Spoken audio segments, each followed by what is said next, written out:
तो बायसिंग में IC10 की कैसे क्या वैल्यू आई है ये मैंने लास्ट क्लास में आपको अभी बताई, ठीक है। अब मैं बताने जा रही हूँ कि इनपुट स्टेज की एनालिसिस कैसे करते हैं, ठीक है।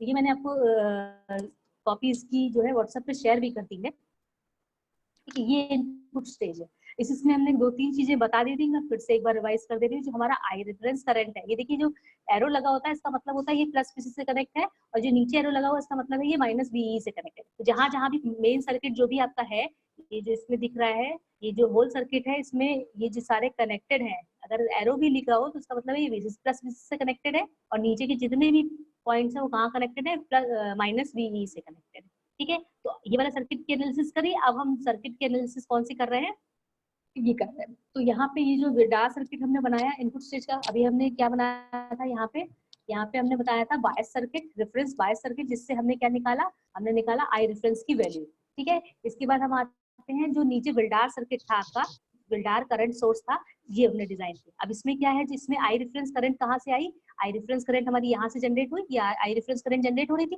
विल्डार सर्किट किसके किसके थ्रू बना हुआ है, कौन कौन से ट्रांजिस्टर यूज हुए, Q11 और Q10, ठीक है। तो QL11 यूज किया है, यहाँ पे आई रेफरेंस करंट आ रही है, और Q10 पे हमारा I7 यानी आउटपुट करंट ये आएगा, ठीक है। इसके थ्रू हमने क्या किया, इसमें कुछ चीजें बताई। जो हमारी आई रेफरेंस करंट है वो यूज की जाती है जो ट्रांजिस्टर Q11 है, दैट मींस उसकी बाइसिंग में, या ये कह सकते हो कि जो वोल्टेज अक्रॉस Q11 है वो हमारा क्या कहाँ यूज होता है, बायस करने में, Q10 ट्रांजिस्टर को बायस करने में यूज होता है, ठीक है। इसका क्या मतलब हुआ, इसका मतलब ये हुआ कि ये दोनों मैच्ड हैं ट्रांजिस्टर, और आइडियल है, मैच्ड है आइडियल है। तो इसके अक्रॉस यानी Q11 के अक्रॉस जो भी वोल्टेज होगा वही वोल्टेज Q10 के अक्रॉस भी होगा।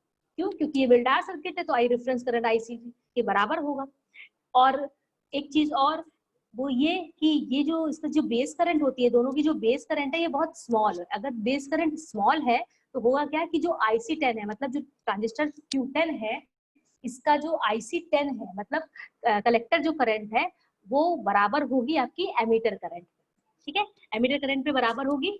क्यों बराबर होगी, इसका कारण मैंने बताया, क्योंकि जो बेस करंट है वो हमारा बहुत स्मॉल है। तो हमें एक्चुअली ट्रांजिस्टर की इक्वेशन पता होती है, क्या होती है, IE is equal to IB plus IB plus IC होती है। अब IB नेग्लिजिबल है, स्मॉल है, तो हमने उसको हटा दिया, तो IC किसके बराबर हो जाएगी, IE के बराबर हो जाएगी। इसलिए IC10 की जो वैल्यू है वो IE10 के बराबर होगी, यही मैंने लिखा है। अब फिर हमने क्या बताया था, फिर हमने ये बताया कि अब इस सर्किट में हम क्या करते हैं, KVL अप्लाई करते हैं। इसमें विल्डार सर्किट पे KVL अप्लाई करते हैं। क्यों करते हैं, क्यों करेंगे, क्योंकि हमें इसके क्रॉस वोल्टेज चाहिए, ताकि हम जो है वहां ऊपर जो Q9 और Q8 है वहां पे यूज कर सकते हैं उसको। तो VB यहाँ पे हमने क्या लगाया, इस पूरे सर्किट में KVL अप्लाई किया। तो यहाँ से देखिए, हम इधर से अप्लाई कर लेते हैं। VB10, ये VB10 होगा, VB10 यहाँ से लिया, इस जगह से शुरुआत करी, तो VB10 plus IC10R4।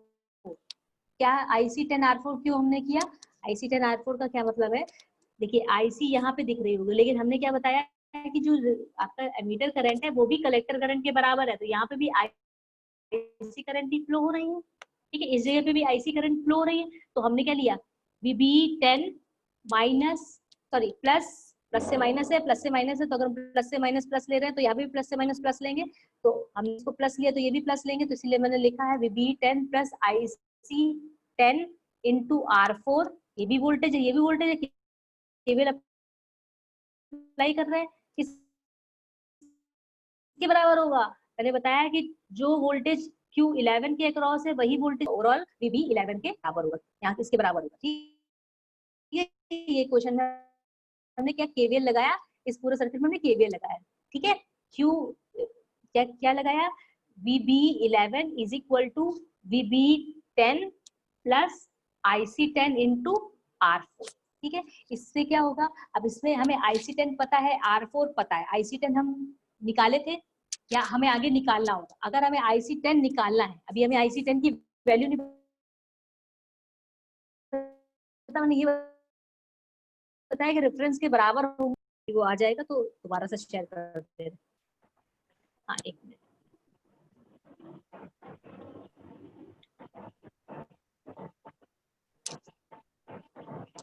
Screen share हो रही है, यस मैम, यस मैम, ठीक है, तो ये इक्वेशन समझ में आ गई आपको? ये इक्वेशन समझ में कि कैसे आई, ये तो क्लियर हो गई होगी, है ना। अब हमें IC10 अगर निकालना है तो हमको क्या पता होना चाहिए, हमको VBE11 पता होना चाहिए और VBE10 पता होना चाहिए ना ये चीज।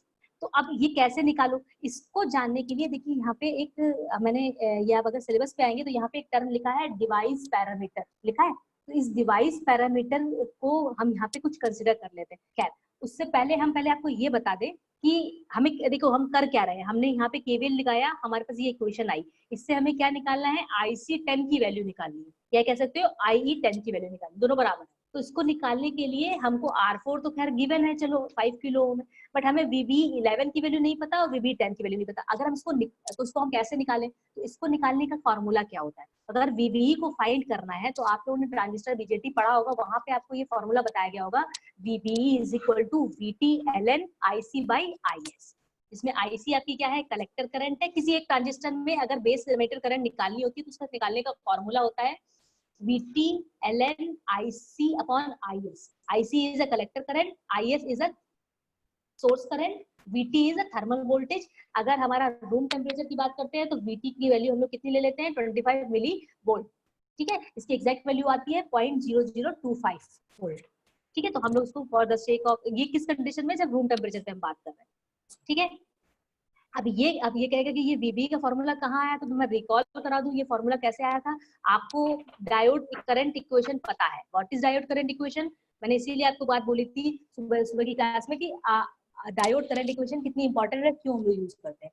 यही चीजें हम लोग को याद नहीं रहती, इसलिए हम लोग को आगे प्रॉब्लम होती है, हर जगह हर चीज का कहीं ना कहीं यूज होता है। तो डायोड करंट इक्वेशन होती है I is equal to IS e की पावर VD बाई VT।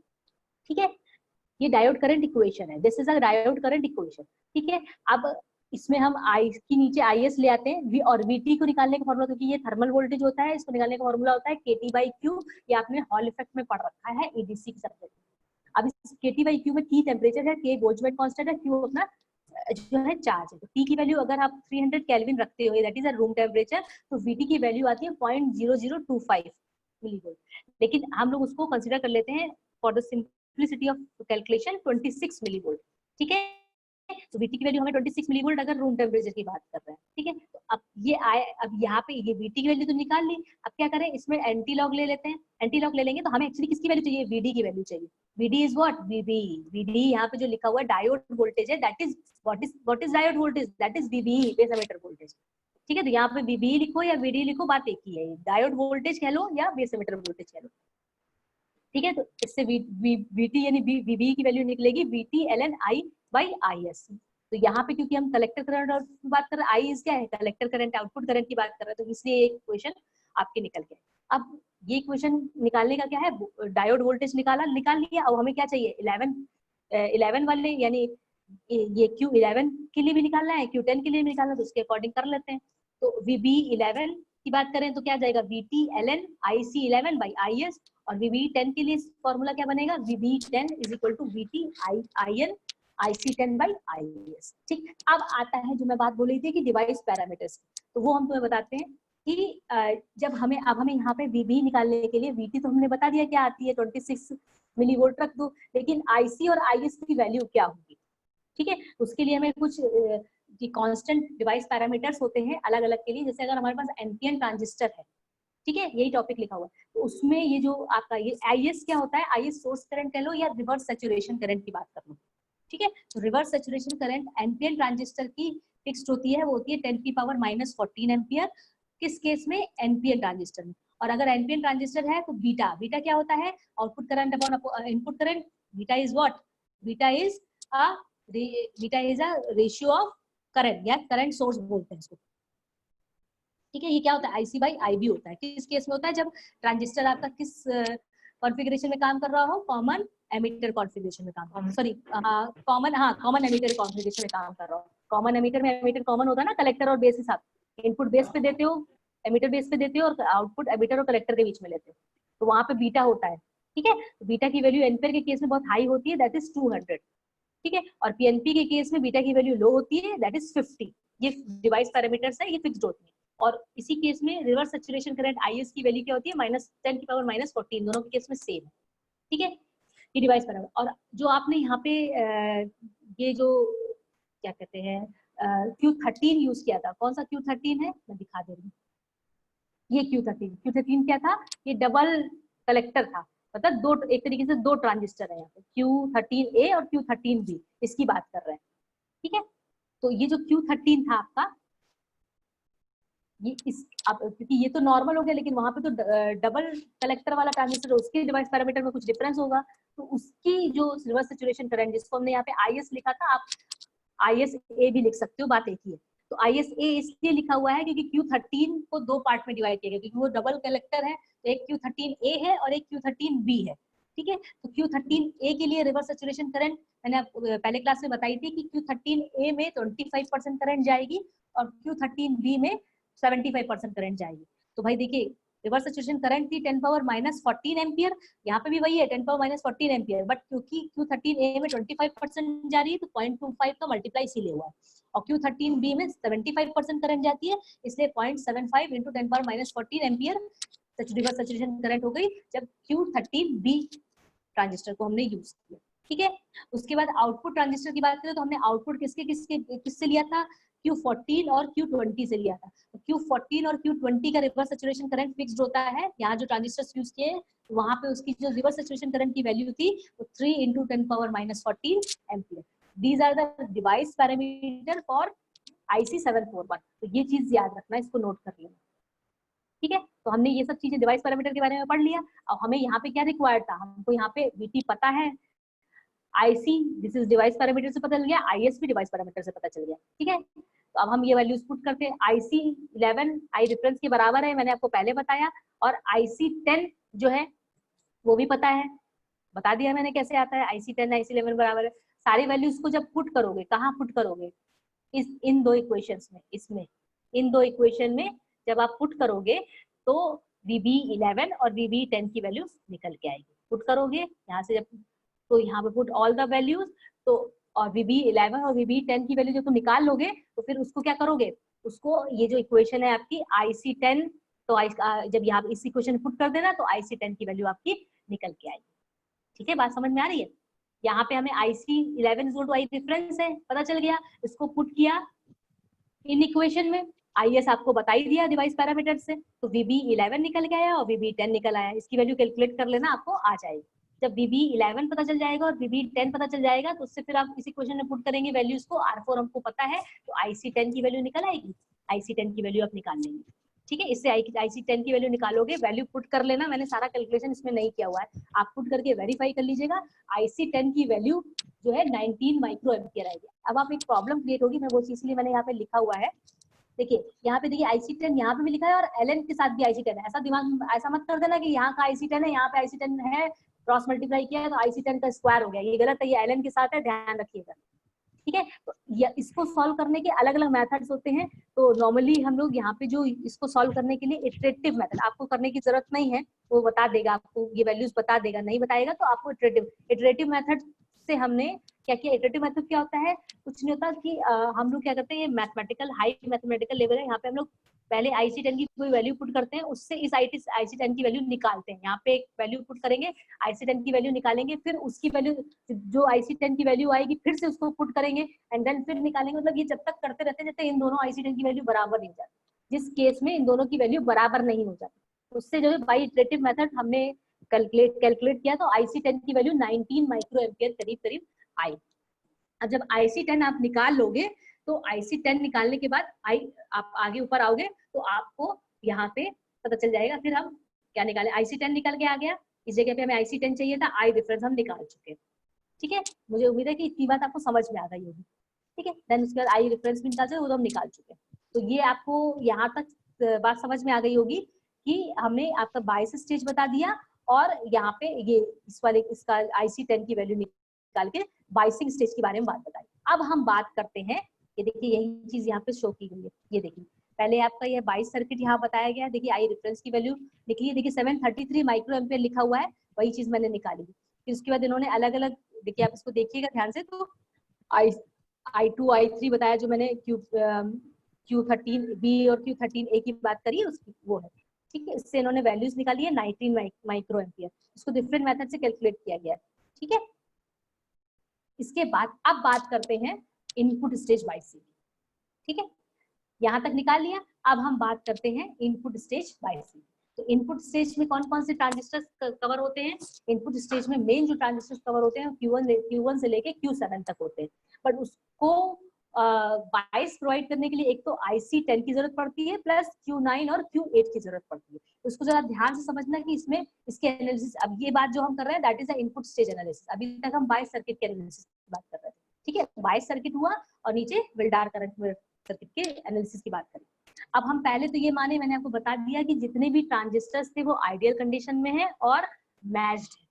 अब IC10 जो हमने निकाला, ये इनपुट स्टेज की 22 के लिए करंट यूज किया गया है, और Q1 और Q2 ये क्योंकि सिमिलर है, आइडियल है, तो ये मैच्ड है, परफेक्टली मैच्ड है। इसका कारण क्या है? अगर ये परफेक्टली मैच्ड है, इसका मतलब है कि यहाँ पे जो करंट आ रही है, यहाँ से भी ये भूल जाइए कि ऊपर ये Q8 Q9 है, अभी ये भूल जाइए। अभी इतना ध्यान रखिए कि ये हम बात कर रहे हैं Q1 Q2 की बात कर रहे हैं। ठीक है, तो अगर Q1 में कलेक्टर करंट IC1 आए, IC2 आए, लेकिन क्योंकि हमने बोला कि जो हमारा Q1 और Q2 है ये परफेक्टली मैच्ड है, अगर परफेक्टली मैच्ड है कि ऊपर से तो जो ऊपर से जो भी करंट आएगी वो करंट इक्वल पार्ट में डिवाइड होगी Q1 और Q2 में, तो इसमें भी I करंट जाएगी और इसमें भी I करंट। IC1 is equal to IC2, तो हमने उसको IC1 IC2 इक्वल किसके इक्वल मान लिया? I के बराबर मान लिया। तो this is I and this is I।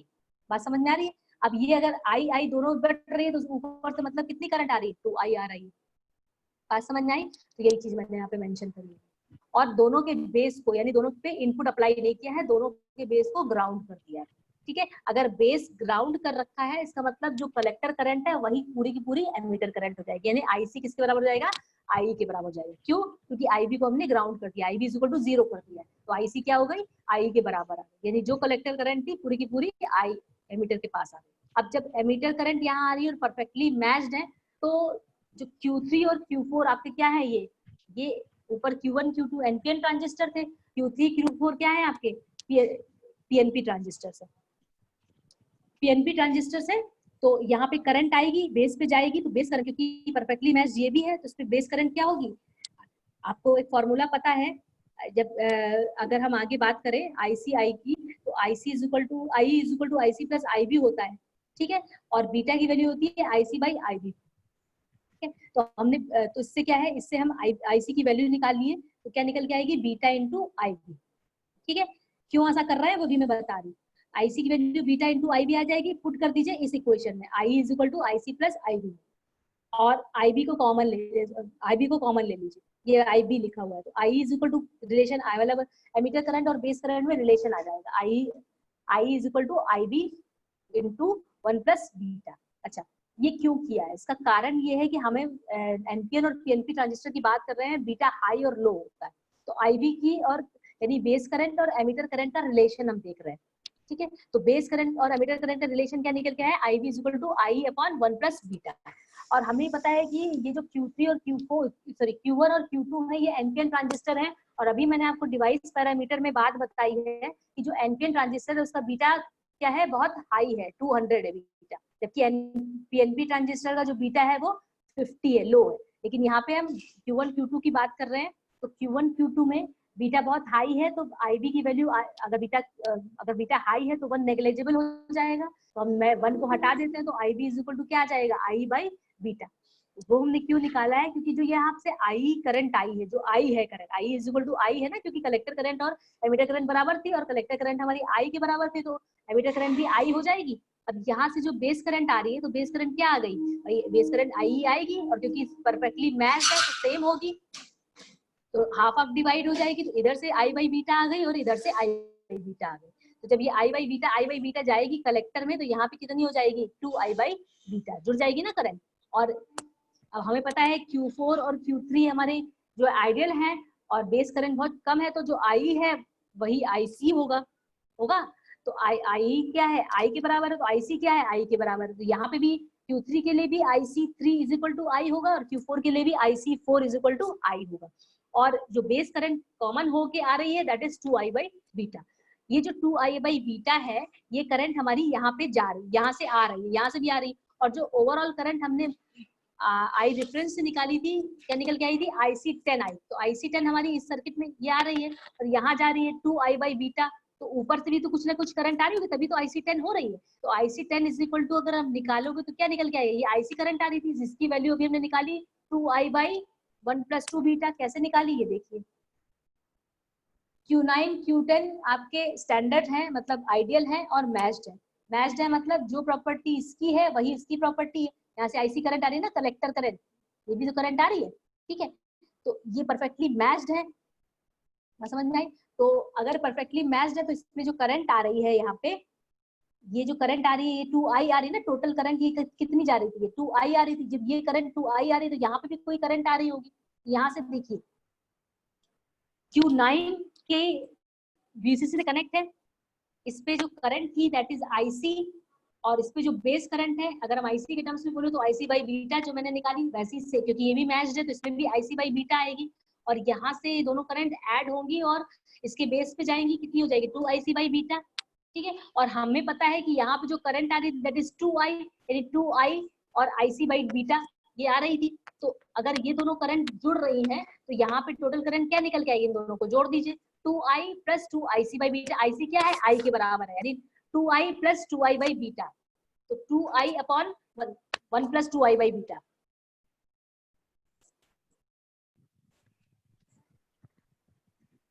ठीक है। तो यहाँ से 2I किसके बराबर होगा, IC + 2IC बाई बीटा। कैसे आया, यहाँ से दिख रहा होगा, ये देखिए 2I करंट आ रही थी ना, क्योंकि ये परफेक्टली मैच थे। यहाँ पे भी I जा रही है, यहाँ पे भी I जा रही है, तो यहाँ टोटल कितनी करंट होनी चाहिए, 2I होनी चाहिए। अब ये 2I एक्चुअल में इसके बराबर होनी चाहिए ना, 2I इसी से तो आया है, 2IC बाई बीटा, और IC इसी के थ्रू तो आया है। तो वही चीज हमने यहाँ पे लिखी हुई है, देखिए 2I = IC + 2IC by beta. भाई ये 2IC बाई बीटा एक ये हो गई, ये करंट, और ये करंट, ये इधर से करंट इधर जा रही है, ये वाली ये करंट इधर जा रही है, और ये 2IC बाई बीटा इधर आ रही है। इन दोनों का सम ही तो 2I के बराबर होगा, वही मैंने यहाँ पे लिखा हुआ। तो 2I = IC + 2IC by beta, ठीक है। इससे IC की वैल्यू निकाल लीजिए, IC की वैल्यू क्या निकल के आएगी, 2I अपॉन 1 + 2 बाई बीटा। यही चीज यहाँ पे लिखी हुई है, IC = दिस, ठीक है। IC की वैल्यू यहाँ से निकल के आई I के टर्म्स में, ठीक है, 2I upon 1 + 2 by beta, okay. अब ये जो IC है एक्चुअली ये कहाँ से कनेक्टेड है, अगर आप ध्यान करें इस सर्किट को, तो ये IC0 से कनेक्टेड है, IC10 से कनेक्टेड है, ठीक है। ये देखिए, तो IC10 की वैल्यू अगर हम यहाँ से देखें इस सर्किट से, तो क्या निकल के आ रही है आपके हिसाब से, एक ये IC आ रही है और एक ये 2I बाई बीटा आ रही है, ठीक है।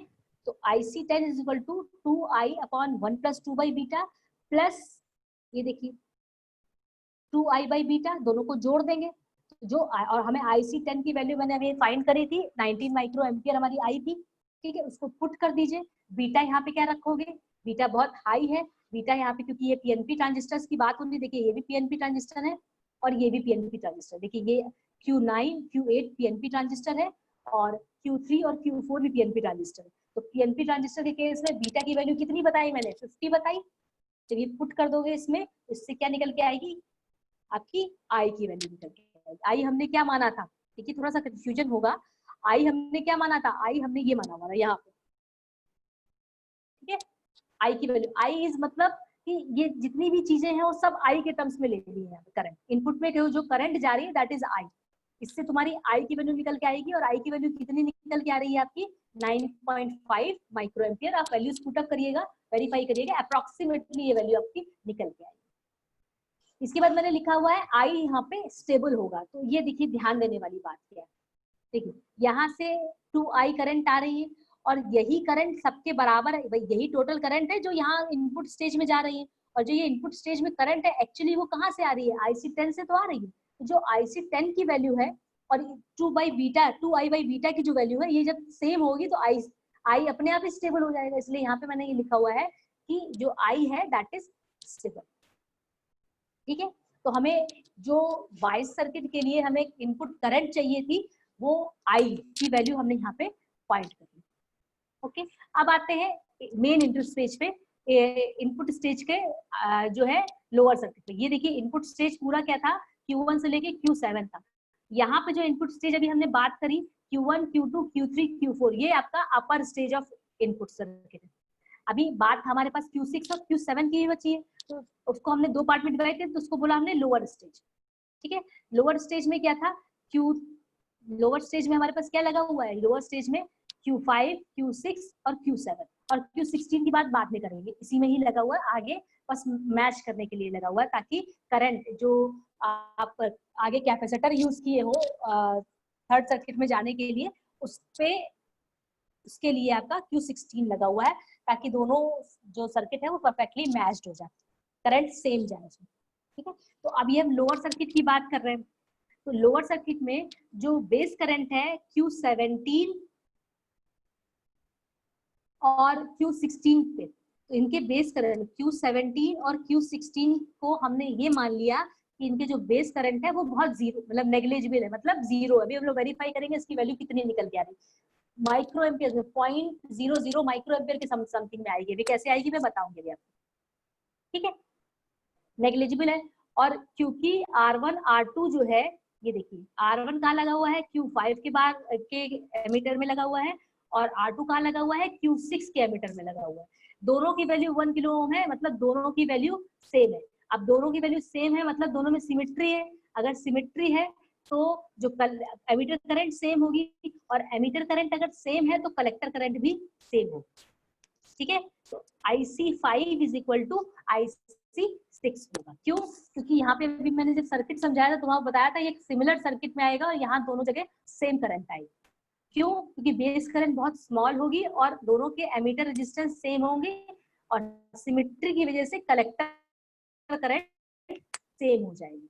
और इसको हमने मान लिया IC5 IC6 बराबर है, तो दोनों को मान लिया कि दोनों की वैल्यू कितनी है, I के बराबर। ठीक है, अब हम बात करते हैं ये Q6 की। तो Q6 पे अगर हम, अब हमें ये वैल्यू चाहिए कितनी आएगी, तो Q6 पे अगर हमें IC ये इसकी एमीटर करंट की वैल्यू चाहिए कितनी आएगी, तो हमने यहाँ पे क्या कर दिया, एक KVL लगा दिया। कहाँ पे, Q6 पे KVL लगाया। KVL लगाओगे तो क्या आ जाएगा, VB6 प्लस I6R2। यहाँ पे अगर KVL लगाते हैं इस सर्किट में तो ये इक्वेशन निकल के आएगी। अब यहाँ पे अगर हम देखते हैं बीटा, क्योंकि ये एनपीएन ट्रांजिस्टर है और एनपीएन ट्रांजिस्टर का बीटा बहुत हाई होता है, तो उसके कंपैरिजन में जो बेस करंट होगी वो बहुत नेग्लिजिबल होगी। बेस करंट क्या होगी, आई बाई बीटा जाएगी, यहाँ से आई निकल के आ रही, आई बाई बीटा आधी आधी इधर चली जाएगी, मैच सर्किट है। ठीक है, और क्योंकि बीटा बहुत हाई है तो बेस करंट हमारा लगभग जीरो नेग्लिजिबल हो जाएगा। जब बेस करंट नेग्लिजिबल हो जाएगा, ठीक है, तो यहाँ पे अब इन दोनों के अगर देखा जाए यहाँ से जो टोटल आई करंट आ रही है वो सर्किट के अकॉर्डिंग देखो तो क्या आ जाएगी, आई बी इधर जा रही, आई बाई बीटा इधर जा रही है, आई बाई बीटा इधर जा रही है। तो इस नोड पे आई इस वाले आरबी वाले पे जिसमें लिखा हुआ है R3, यहाँ पे भी तो कोई ना कोई करंट जा रही होगी।